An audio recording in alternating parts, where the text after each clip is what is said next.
बिस्मिल्लाहिर्रहमानिर्रहीम। अस्सलाम वालेकुम। Class 9th arts general math unit आपका 4 और एक्सरसाइज भी आपकी प्रीवियस वाली ही है 4.5। और हमने इस 4.5 में जो कर रहे थे वो थे इंस्टॉलमेंट, कि अगर आपने कोई चीज़ लीजिंग या फाइनेंसिंग पे लेनी हो तो उससे क्या आपको होता है। फाइनेंसिंग या लीजिंग में है कि आप किसी भी चीज़ को बाय कैश पेमेंट के बजाय मंथली इंस्टॉलमेंट पे ले लेते हैं, और जब मंथली इंस्टॉलमेंट पे ले लेते हैं तो आपको डेफिनेटली इसमें एक्स्ट्रा अमाउंट देनी पड़ती है। ठीक है, ये हो रहे थे क्वेश्चन नंबर 1, 2 और 3, जिसमें हमने उनकी मंथली इंस्टॉलमेंट मालूम की थी। फिर उसके बाद ये मालूम किया था कि अगर कैश पेमेंट कर दी जाए तो फिर उससे कितना बेनिफिट होगा। ठीक है, आपका सेम वही प्रोसीजर चल रहा है क्वेश्चन नंबर 4, और क्वेश्चन नंबर 4 में क्या है उसकी स्टेटमेंट जरा पढ़ लेते हैं। और for the each of the following find the monthly instalment, आपने मंथली इंस्टॉलमेंट मालूम करनी है, and the difference in the hire purchase price and the cash price as the percentage of the cash price, यानी आपने इनका difference मालूम करेंगे और फिर उसके बाद ये भी मालूम करेंगे कि उसको परसेंटेज में क्या होगा। आपके पास गिवन है कैश प्राइस, ये है 100 रुपीज़ डिपॉजिट है। बैलेंस जो है उसके ऊपर रेट होगा यानी मार्कअप अप्लाई होगा, और 1 ईयर उसके वो होगी। और फिर आपने इसकी मंथली इंस्टॉलमेंट भी मालूम करनी है, और फिर उसके बाद हायर प्राइस भी मालूम करेंगे, और उसमें डिफरेंस भी मालूम करना होगा कि वो कितना होगा। ठीक है, और क्वेश्चन नंबर 4 का फर्स्ट पार्ट और इसी तरह क्वेश्चन नंबर 4 का सी पार्ट मैंने किया है, वो इसलिए क्योंकि इनकी फ्रैक्शन जो है ईयर्स और फ्रैक्शन में है, और इसकी भी है लेकिन बी आप अभी देख लेंगे। ठीक है, तो इनमें से एक मैंने सॉल्व करके दिखाया ताकि आपको क्लियर हो जाए। और इसमें भी देख लें कि आपके पास कैश प्राइस 120 है, डिपॉजिट 200 है, बैलेंस 15% के हिसाब से है, मार्कअप अप्लाई होगा, और 1 ईयर 1/3 टाइम है। क्वेश्चन नंबर 4 का फर्स्ट पार्ट यहाँ पे मेंशन है, जो कि है कैश प्राइस 800, डिपॉजिट आपका 100 था, बैलेंस जो आपके रेट है, उन्होंने बैलेंस का वर्ड लिया, मैंने आपको यहाँ पे रेट के साथ मेंशन कर दिया ताकि आपको मालूम है कि 8% बैलेंस का रेट है। टाइम 1 ईयर दिया हुआ, मैंने इसको 12 मंथ्स में इसलिए कन्वर्ट कर दिया ताकि मंथली इंस्टॉलमेंट में हमें मालूम हो कि कितनी मंथली इंस्टॉलमेंट है।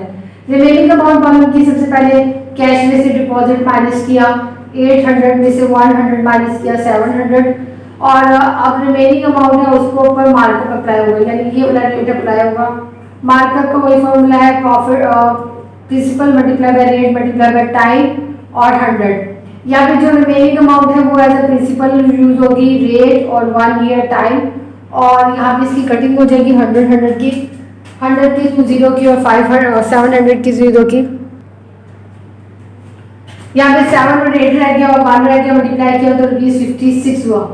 अमाउंट जो हुई आपकी रिमेनिंग अमाउंट में आपने मार्कअप को प्लस करना है, तो 756 वो आपकी रिमेनिंग अमाउंट है जिसे आपने एज अ इंस्टॉलमेंट पर पे करना है, यानी इंस्टॉलमेंट में मार्कअप भी ऐड हो जाए। मंथली इंस्टॉलमेंट मालूम करने के लिए अमाउंट, ये मैंने वर्ड जो यूज किया था अमाउंट का यहाँ पर, वो 756 को मंथ्स पे डिवाइड करेंगे, यानी हमने 12 मंथ तक इसे पे करना है, तो 756 को जब 12 पे डिवाइड करेंगे तो 63 मंथली इंस्टॉलमेंट आपका 63 रुपीज़ आएगी। अब हायर प्राइस जो है वो हमारे पास 756 थी, और उसमें आप अपने डिपॉजिट को भी तो शामिल करें जो उसमें आपके शामिल हो रहा है, तो 750 रुपीज़ वो जो थे ये वाली अमाउंट, और उसमें डिपॉजिट भी प्लस कर दिया, तो that mean 856 rupees higher price rate होगी जो कि इंस्टॉलमेंट पे आ रही है। डिफरेंस मालूम किया, 856 में से 800 माइनस किया तो 56, दैट मीन जो असल डिफरेंस होता है वो मार्कअप का ही होता है, तो मार्कअप इसका डिफरेंस क्या होगा। परसेंटेज ऑफ डिफरेंस मालूम करने के लिए 56 divided by 100 multiply by 56 divided by 800 multiply by 100 है, तो इनकी कटिंग हो जाएगी 0 की, और 8 और 56 कट हो जाएगा तो 7% उसकी वो हो जाएगी। यहाँ पे मैंने 0 कट भी कर दिया, और 8 और 56 भी कटिंग कर दी, और 7 आ गया। ठीक है, और उसके बाद है बी पार्ट, मैंने आपके लिए कर दिया कि डू योर सेल्फ और उसमें ये है कि जो आपका टाइम है 102 होगा, दैट में 2 years और 1/2 को मिलाएंगे तो 6, तो 12 24 और 6 को प्लस करेंगे तो 36 है। जबकि आपका सी पार्ट है उसमें आपकी ये जो फ्रैक्शन हो रही है ना ये वाली, इस वजह से मैंने इसे क्वेश्चन किया। कैश प्राइस आपकी 120 है, डिपॉजिट 200 था, बैलेंस आपके पास 15 है। टाइम देखें, टाइम के चेंजिंग है वो 1/3 है, और इसे मैंने यहीं पे मंथ पहले इसको फ्रैक्शन में भी चेंज कर दिया और मंथ में भी 3/3 और 1 प्लस किया तो 4/3 ईयर्स में, यानी आपकी प्रॉपर फ्रैक्शन को फ्रैक्शन में चेंज कर दिया, मिक्स नंबर को प्रॉपर फ्रैक्शन में चेंज कर दिया और उसके बाद उसे मंथ्स में भी कन्वर्ट कर दिया। 1 ईयर में 12 मंथ्स होते हैं और 1/3 का मतलब है 4 मंथ्स, तो टोटल 16 मंथ्स हो गए। ठीक है, ये काम दोनों मैंने यहीं पे कर दिया। Remaining amount cash for deposit में से डिपॉजिट माइनस किया, 1200 में से 200 तो 1000 मार्कअप मालूम किया, तो आपके पास ये वाली अमाउंट आएगी, रेट आएगा और टाइम आपका ये जो फ्रैक्शन वाला है वो आएगा और 100। तो इन सब की कटिंग होने के बाद जब सॉल्व करेंगे तो 200 रुपीज़ आएगा आंसर। यहाँ पर है 1000 के 20, 100 के 20 से कट गए, 3 को 50 से किया तो आपके पास 10 550 होगा, 50 को 4 से मल्टीप्लाई करेंगे तो 200, मार्कअप आपका 200 रुपीज़ है। तो अमाउंट मालूम करनी है जो मंथली इंस्टॉलमेंट में कन्वर्ट करनी है, तो इसमें आपके रिमेनिंग और आपका मार्कअप प्लस करके वो दोबारा एक दफ़ा फिर 120 हुए, लेकिन मंथली इंस्टॉलमेंट में आपने 1200 को 16 मंथ्स में डिवाइड करना है, तो आपके पास मंथली इंस्टॉलमेंट 75 रुपीज़ होगी। ठीक है, और हाई परचेज प्राइस में आपने ये जो आपकी प्राइस थी रिमेनिंग और प्लस मार्कअप, उसमें आपने अपना डिपॉजिट भी प्लस कर देना है, तो 1400 में है। डिफरेंस जो इसका आता है, डिफरेंस मालूम करने के लिए 1400 को माइनस करेंगे 1000 और 200 जो कि कैश प्राइस थी, डिफरेंस वही आपका मार्कअप जो आपकी अमाउंट है वही डिफरेंस है, और difference in difference of percentage of difference 200 को 1200 से डिवाइड करेंगे तो आपकी ये जो आंसर होगा वह डेसिमल में चले जाएगा, क्योंकि ये एक ऐसी फ्रैक्शन बनेगा जो कि अनटर्मिनेटिंग वाली फ्रैक्शन बनेगी जो कि ये 6666 तक चली जाएगी। तो हम इसे 2 डेसिमल प्लेस तक डाउन कर दिया। मैंने इसका जो बी पार्ट छोड़ा है उसमें ये था कि आपके पास यहाँ पर 1/3 है, इसका मतलब है कि 1 ईयर पूरा है और ये 1/3 था, और आपके पास 12 और 4 हुआ। उसमें क्या फ़र्क है वो मैं भी आपको एक्सप्लेन कर देती हूँ अभी। यहाँ भी ये जो लिखा हुआ है 1/2, तो 2 ईयर्स को 12 से मल्टीप्लाई करेंगे तो 24, और 1/2 का मतलब है कि half year, that means 6 month, तो 24 और 6 मंथ प्लस करेंगे तो 30 मंथ्स आ जाएंगे। बाकी आपकी कोई चेंजिंग नहीं है, और बल्कि आपकी ये है कि आप इसे जब मार्कअप में यूज़ करेंगे तो ये 5/2 के साथ करेंगे तो इसकी कटिंग हो जाएगी, इसका कोई नहीं होगा मतलब होगा, और जो टाइम है वो आपके 30 मंथ्स में कन्वर्ट हो जाएगा। ठीक है, और ये क्वेश्चन नंबर 4 का जो बी पार्ट है वो आप खुद से करेंगे ताकि आपको क्लियर हो जाए। अब हम क्वेश्चन नंबर 5 पढ़ते हैं। The cash price of the computer package D was ₹3200, mark paid at 15 down payment and the outstanding balance plus markup 20 over 24 months, markup on the balance was charged at 9.5%। ठीक है, ये आपकी cash price, ये उसका deposit का या down payment की percentage दी हुई है जो हमने इसमें से निकालेंगे। रिमेनिंग अमाउंट को उन्होंने कहा है कि उसमें मार्कअप प्लस करना है और वो 24 मंथ्स है, और जो मार्कअप का रेट है वो 9.5 है। हमने क्या मालूम करना है, find the cost of the package deal it board on hire purchase. हमने हायर परचेज जो होगी वो मालूम करेंगे अगर हमारे पास इस डील को अवेल करते हैं, और फिर उसके बाद find the difference between the higher and the cash price, and फिर और उसके बाद express the difference in the percentage. ठीक है, वही काम करेंगे, लेकिन ये है कि यहाँ पे पार्ट्स में डिवाइड हुआ था क्वेश्चन। यहाँ पर आपका क्वेश्चन नंबर 5 एक मुकम्मल क्वेश्चन की तरह है। ठीक है, क्वेश्चन नंबर 5 और उसका सोल्यूशन आपकी बोर्ड पे मेंशन है। सबसे पहले तो हमने लिखेंगे कैश प्राइस। कैश प्राइस है वो 3200 है। डाउन पेमेंट 50% थी, तो मैंने डाउन पेमेंट को इन रुपीज़ में अमाउंट में कर दिया। 15% ऑफ कैश, 15/100 मल्टीप्लाई बाय 3200, और इसकी कटिंग होने के बाद आ जाएगा ₹480। अब रिमेनिंग अमाउंट लेने लगी, क्योंकि कैश प्राइस में से अमाउंट माइनस कर दी जो कि हमारी डाउन पेमेंट थी, तो 2720 रुपीज़ आ गए। ठीक है, अब हमने टाइम को उन्होंने 24 मंथ्स में दिया था, क्योंकि हमने मार्कअप मालूम करना है तो हमें पास ईयर्स होने चाहिए। तो मैंने 24 मंथ्स को 2 ईयर्स में कन्वर्ट कर दिया, इसलिए क्योंकि हमने मार्कअप में टाइम इन अ ईयर करना है। फिर है रेट जो कि 9.5%, तो 9.5 को मैंने फ्रैक्शन में चेंज कर दिया, डेसिमल रिमूव कर दिया, तो 95/100 हो गया। और परसेंटेज का 100 तो आपके फॉर्मूले में आता ही है। यहाँ पे है मार्कअप की price, principal multiply by rate multiply by time multiply by divided by 100।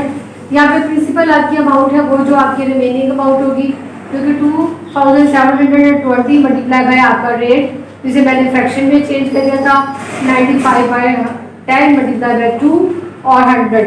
अब इनकी कटिंग होती है, और कटिंग होने के बाद फिर देखते हैं कि क्या करते हैं। यहाँ पे 100 का 10 मैंने 2720 के साथ कट कर दिया, तो यहाँ पे रह गया 272 मल्टीप्लाई बाय 95 मल्टीप्लाई बाय 2, क्योंकि ये भी फ्रैक्शन में था, तो ये 10 और ये 10 दोनों डिनोमिनेटर में आ गए। अब ये सारी वैल्यूज को मल्टीप्लाई कर दें, और 272 को मल्टीप्लाई कर दें 95 से, फिर 2 से, और फिर से डिवाइड कर दें 100 से, तो आपके पास जो मार्केट की प्राइस आई वो 516.8 आई। ठीक है, अब हाई प्राइस मालूम करनी थी, तो हाई प्राइस में आपका ये जो सबसे पहले डाउन पेमेंट है, इसके बाद जो रिमेनिंग अमाउंट रह गई और जो मार्कअप है, इन तीनों को प्लस करेंगे तो आपकी वो प्राइस आएगी जो आपने हाई प्राइस में यानी लीजिंग में पे कर रहे हैं। तो 480 डाउन पेमेंट, जो रिमेनिंग अमाउंट रह गई थी 2720, और उसमें प्लस कर दिया मार्कअप, तो हाई प्राइस बनी आपकी 3716.8।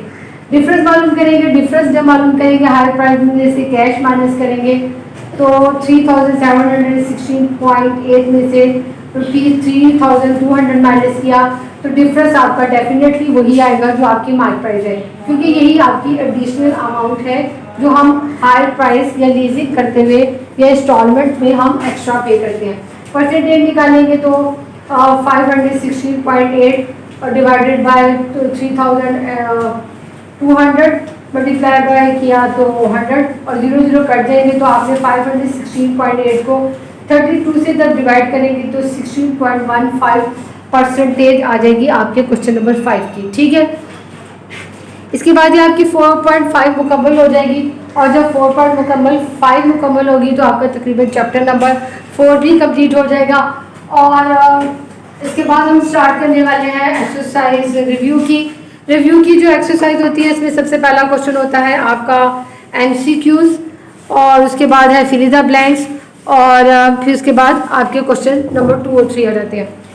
फिल इन द ब्लैंक्स को आपने वैसे तो आपके पेपर्स में इंक्लूड नहीं होते, यानी as a fill in the blanks के तौर पे नहीं आते, लेकिन फिल इन द ब्लैंक्स को सॉल्व इसलिए कर लीजिएगा कि उनको भी MCQs के तौर पर बनाया जा सकता है। ठीक है, तो हम करेंगे अभी रिव्यू का क्वेश्चन नंबर 3, और रिव्यू का क्वेश्चन नंबर 3 क्या है वो देख सकते हैं, पढ़ लेते हैं।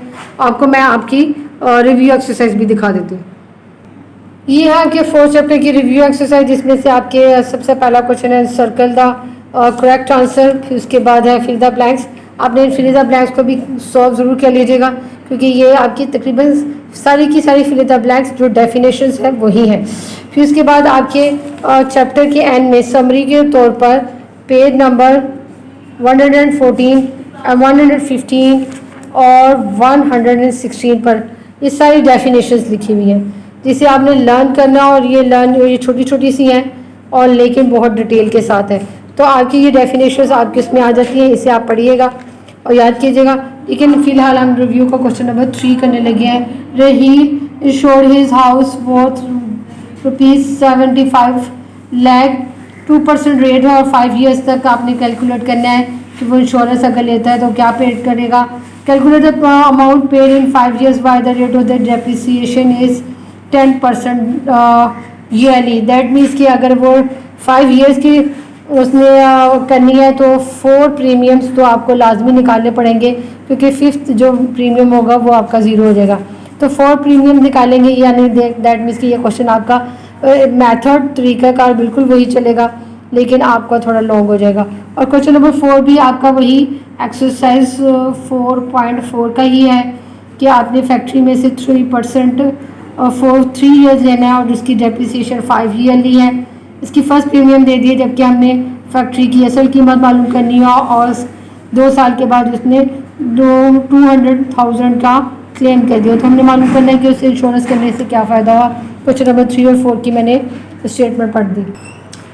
ये है क्वेश्चन नंबर रिव्यू एक्सरसाइज, आपको मेंशन भी होगी बोर्ड पर। और उसके question number 3, worth of house rupees 75 lakh है, रेट 2% है, मेच्योरिटी 5 years है, फर्स्ट प्रीमियम निकालिए 2% of worth, 2/100 multiply by 75 lakh, 0 की कटिंग कर दी, तो आपके पास जो रिमेनिंग वैल्यू रही उसे आपने 2 से मल्टीप्लाई कर दिया, तो 1,50,000 आपका फर्स्ट प्रीमियम में आया। डेप्रिसिएशन करेंगे 10% के हिसाब से, जो आपकी पहली होगी 10% ऑफ आपकी वर्थ, तो 0 10 का 100 से कट गया, 1 0 से कट गया, तो आपका जो 75 लाख था वो 7,50,000 हो गया। आपने डेप्रिसिएशन प्राइस करनी है, दैट मीन्स के 75 लाख में से 7,50,000 को माइनस किया, तो 67,50,000 आपकी, और इसको जो माइनस किया तो 67,50,000 आपकी डेप्रिसिएशन हुई, यानी आपकी पहले साल के बाद जो पहली डेप्रिसिएशन अमाउंट आई वही आई, और सेकंड प्रीमियम आपने इसमें से निकालने होंगे। ठीक है, ये है आपकी second premium. 2% of new price, यानी डेप्रिसिएशन प्राइस की बजाय मैंने न्यू प्राइस लिख दिया, आप डेप्रिसिएशन प्राइस या सिंपल प्राइस भी लिख सकते हैं। 2% 2/100 मल्टीप्लाई बाय 67,50,000, 0 से कट के जो रिमेनिंग वैल्यू रहेगी उसे 2 से मल्टीप्लाई किया, तो 1,35,000। ठीक है, पहले 1,50,000 था, अब 15,000 कम होके 1,35,000 हो गया। फिर 10% डेप्रिसिएशन करनी है आपकी, 10% ऑफ 67, वो जो आपकी रिमेनिंग जिसमें से सेकंड प्रीमियम निकाला था उसकी 67,50,000, और यहाँ पे जब 0 कट गए तो आपके पास ये जो रहेगी वैल्यू वो है वो 6,75,000 एंड 5, और यहाँ पर अब आपकी जो वैल्यू रहेगी वो 6,75,000 है। ठीक है, और डेप्रिसिएशन अमाउंट करेंगे उसमें से उसकी कमी रहेंगे, 67,50,000 में से 6,75,000 निकालेंगे, तो आपके पास जो रिमेनिंग अमाउंट रह जाएगी जो थर्ड प्रीमियम के लिए यूज़ होगी वो है 60,75,000। ठीक है, थर्ड प्रीमियम निकालेंगे 2% ऑफ द डेप्रिसिएशन अमाउंट, और 2/100 मल्टीप्लाई बाय 60,75,000, 0 कट गए, जो रिमेनिंग अमाउंट थी उसे आपने मल्टीप्लाई कर दिया 2 से, तो 1,21,500 आपका थर्ड प्रीमियम है। लेकिन अभी आपका कोई सवाल मुकम्मल नहीं हुआ, इसके बाद आपने डेप्रिसिएशन करके फोर्थ प्रीमियम निकालेंगे, और फोर्थ प्रीमियम निकालने के बाद जो फर्स्ट प्रीमियम होगा वो आपका 0 होगा, और आपने उसके बाद ये कैलकुलेट करना है कि उसने पूरे 5 years में क्या करना है। अभी इसको फोर्थ प्रीमियम भी निकालते हैं। अब डेप्रिसिएशन दोबारा की गई, 10% ऑफ प्राइस, और 10/100 मल्टीप्लाई बाय जो आपकी वैल्यू रह गई थी थर्ड डेप्रिसिएशन में वो थी 60,75,000, 0 आप इसमें कट गए तो यहाँ पे रह गए 6,07,500 डेप्रिसिएशन की।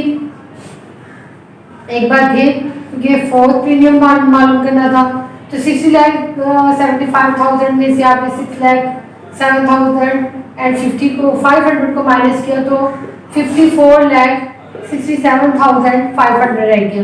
फोर्थ प्रीमियम मालूम किया वही 2% ऑफ प्राइस, की ये डेप्रिसिएशन क्या थी 54,76,500, 0 से कट दिया, जो रिमेनिंग वैल्यू थी उसे 2 से मल्टीप्लाई किया, 1,09,350। फिफ्थ प्रीमियम आपका 0 है क्योंकि फिफ्थ प्रीमियम जो था वो आपके टोटल वैल्यू थी। ठीक है, अब आपने मालूम 5 ईयर्स आपके टोटल ईयर्स थे तो लास्ट प्रीमियम 0 होता है। टोटल अमाउंट पेड करनी थी तो मैंने यहाँ पर अभी आपके क्वेश्चन को एज इट इज़ रहने दिया। क्वेश्चन नंबर यहाँ पे देखें, वो से देख लें। यहाँ पर आपके जो है फर्स्ट प्रीमियम है वो 1,50,000 है जो कि यहाँ पे मेंशन हुआ है। फिर इसके बाद सेकंड प्रीमियम आपका 1,35,000 जो कि ये लिखा हुआ है, और फिर इसके बाद 1,21,500 जो कि यहाँ पे लिखा हुआ है, और आपका ये फोर्थ प्रीमियम 1,09,350 और फोर्थ लिखा हुआ है। और इसको टोटल किया तो आपके पास तकरीबन 5,15,850 आ जाएगा, और ये आपका आंसर है। ठीक है, क्वेश्चन नंबर 4 मैं आपको पढ़ के बता रही थी और इसे मैंने लिखा भी हुआ है सेम एज क्वेश्चन नंबर 4.4 का सेम क्वेश्चन है। अभी आपको दिखा भी देती हूँ कि क्या है। ये देखिए, नईम की फैक्ट्री है जो मैंने पढ़ा भी था, 3%। आप देखें 3 इयर्स है और डेप्रिसिएशन रेट 5% दिया है। फर्स्ट प्रीमियम 21,000 है और क्लेम करना था उसने 200,000 पे। अब इस क्वेश्चन को, ये जो एक्सरसाइज 4.4 का क्वेश्चन नंबर 4 को देखें तो मिस्टर नदीम का बस नाम है और उनकी शॉप है। फैक्ट्री की बजाय रेट वही है, टाइम वही है, डेप्रिसिएशन रेट वही है, फर्स्ट प्रीमियम वही है, और उसके बाद आपका जो क्लेम किया था वो भी वही है। तो इसका सेम टू सेम वही होगा।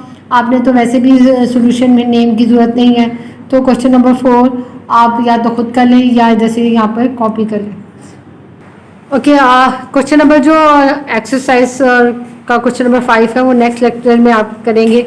और आज तक के आपके जो प्रीवियस आज का जो हमने लेक्चर किया उसमें हमने किए हैं 5.5 के 2 क्वेश्चन, क्वेश्चन नंबर 4 और क्वेश्चन नंबर 5, और रिव्यू के क्वेश्चन नंबर 1 to 3, 1 2 तो आप लोग खुद करने हैं और 3 और 4 मैंने आपको बता दिए कि कैसे करने हैं। ओके, और क्वेश्चन नंबर 5 हम नेक्स्ट एक्सरसाइज लेक्चर में करेंगे इंशाल्लाह। अल्लाह हाफिज़।